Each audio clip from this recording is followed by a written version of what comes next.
All right, what's up, Dragon Brood? This one, we're going to talk about squirrels. But this had a real bit of difficulty for me trying to piece this together because you really have a couple of issues at play. One is that most of the squirrels want to forage, which means you either need a bunch of stuff in the graveyard or a bunch of food tokens for them to eat. And you need to also just have a lot of squirrels so you can get the interactions of going wide, making squirrel tokens, putting counters on stuff. So that was a little bit difficult, which makes me feel like there's a version of this that you can probably build that doesn't care about squirrels per se, but just about things that care about food and foraging. So that could be another build we see down the road. To start with, though, I wanted to do what people want to do with squirrels, and we're going to go a little bit creature heavy and play some squirrels. So, starting at the top, we have Bushy Bodyguard. Now, this isn't that impressive on its own. It's a 2 mana 2/1. But if you play it on a later turn, when it enters the battlefield, you can forage, which means you can remove 3 cards from a graveyard or eat an artifact, and you actually put 2 counters on it. So then you get a 4/3 for 2, which actually is pretty good. And if you have extra food, then for 4 mana, you get a 4/3 and a 3/3, and that seems more than solid for 4 mana. But again, you have to have the things to be able to forage. Now, Camellia the Seed Miser is actually pretty good because it gives your squirrels menace, which is pretty sweet. The card itself has menace. The 3/3 for 3, which is fine. But whenever you sacrifice one or more foods, create a 1/1 green squirrel token. Now, the fun part about this is we have enough things that make food to where you'll be able to forage. So you pay 2 forage, put a +1/+1 counter on each squirrel you control. That means that you can sacrifice a food for 2 mana. You make a squirrel token, and now your stuff's bigger, including that squirrel that you sacrifice a thing for. So you get an extra 1/1 counter. So you get a 2/2 squirrel. So overall, this is actually a pretty cool ability with what we're doing. Now, one of the haymakers in the deck, if you want to call it that because it's a squirrel, is a 3 mana 1/1 Honored Dray Leader. However, it does have trample, and it enters the battlefield with a +1/+1 on it for each other squirrel and food you control. So all those things into play, add up, put those counters on this. And then every subsequent squirrel or food you get also puts a counter on this. And we have some things that count as 2 foods or 2 squirrel or whatever, which could do a pretty big deal here. So we have Osteomancer Adept, I should say. This is a 2 mana 2/2 with Death Touch. It's solid. It's a way to let you play stuff out of your graveyard. I actually like this card, but you don't really want it till later. So I'm only playing one on the list right now, but if you end up opening one of them and you want to replace something else, you can probably go for it. Now, a card that's not a squirrel at all that ends up making the cut here is actually a couple of Tough Cookie. So we decided to go ahead and play a full set. Why? Because it makes 2 food. So it kind of doubles that food production so we don't have to worry about it so much. It does also create a blocker, just a 2 to itself. But if we have a bunch of food sitting out, we can just pay 3 and turn each food into a 4/4 and attack, right? So it's not the card you think about when you think about playing squirrels, but it definitely is a card that fits this list. Valley Rotcaller is interesting. It's a 2 mana 1/3 with menace.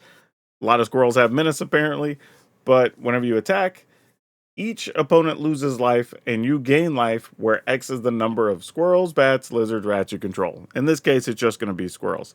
But that does mean when you attack, you could drain your opponent probably for 3 or 4 each time you do it, which also means they're likely to want to block and kill this versus something else so they're not just losing life constantly. Vine Reap Mentor is another one I really like here because it makes food both when it enters and when it dies. It's a 3/2 for 2, which is solid. And it actually is really important in this deck, even for stuff like Honored Dray Leader, right? That counts as 2 triggers. The same way that Tough Cookie counts as 2 triggers for it. But this is actually big again because you need just enough food production so we can make that forage stuff matter. And yes, to that point, we're going to be playing some Igra or Yigra. I don't know. I'm going to go with Igra here. Eater of All. This is a 5 mana 6/6, has Ward of Sacrifice of Food. Other creatures are food artifacts in addition to the other types. So now everything is food, which means we have infinite forage ability here.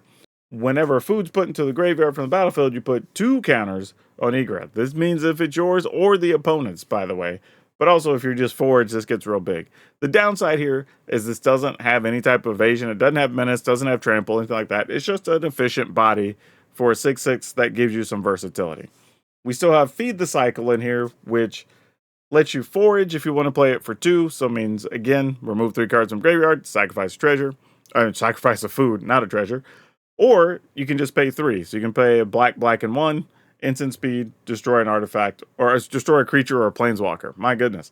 This is totally fine as a card, right? Sometimes you're going to pay 3 and it's just going to be the equivalent of like murder. That's fine. Otherwise, you get a discount and you get to kill off some stuff. So I don't mind this card at all. And because we're in the right colors, we're going to go ahead and play some Terra Sunder. Easy way to get rid of artifacts and enchantments, but in a pinch, it can get rid of everything else for a couple extra mana. We do have some Tyvar Stand. It's not that impressive, but it does do what we need to do to actually keep some stuff alive. And I decided we're going to play a couple of Scavenger's Talent. Again, another way to generate food. This also lets us mill our graveyard. So if we want to have more access to things, if we don't want to sacrifice food to forage, but then also lets us get some stuff out of the graveyard later. So this is actually pretty useful all around for this deck. So I like what it's doing. Allows the deck to be able to play the long game. And we do get some useful lands here as well. One of those is going to be Fountain Port. Because we are able to generate food if we don't need it, this is a way we can draw cards. You can sacrifice a token to draw a card, which is super nice. Also can just generate a body, right? We're being a nuisance to the opponent. If we can make a couple extra creatures, let's go for it. And then, of course, it can generate a treasure, but that doesn't do a whole lot for us in this build, but it's something. The other land I wanted to talk about was Oak Hollow Village. Right? This lets us put a +1/+1 on each frog, rabbit, raccoon, or squirrel that enters the battlefield that turn. Again, we're only going to be playing squirrels, really. I mean, technically they're stuffed cookie, but that doesn't fit this anyway. Basically, is saying each spell costs kicker of a green to put a +1/+1 counter on it. So, nothing super impressive, but it is just generally useful in this build. And then, coincidentally, Restless Cottage does get us the right colors to be able to play this deck. But on top of that, it also lets us generate food. So that further helps the deck on the plan that we're going for. So the lands came together for this one fairly easy. This didn't take a whole lot of extra thought. I think it's going to come down to, are the creatures good enough that the way we decided to go? Now, one thing I will say that does give this deck a little bit of a different type of fighting chance that it might not look like on paper is you don't have to think about fighting other creatures creature for creature, right? Because you have food. You can just have a bunch of life if you need it, right? So you can let a couple of extra damage through while you're attacking, especially with menace creatures, because they're not going to have as many things back to block, while you're sacrificing a food here or there to keep your life total up. So your strategy against other creatures with squirrels is probably not going to look the way you would think necessarily, but you can get early fast starts and just beat your opponent down too. That is still totally viable. So lots of really fun stuff we're going to be doing here.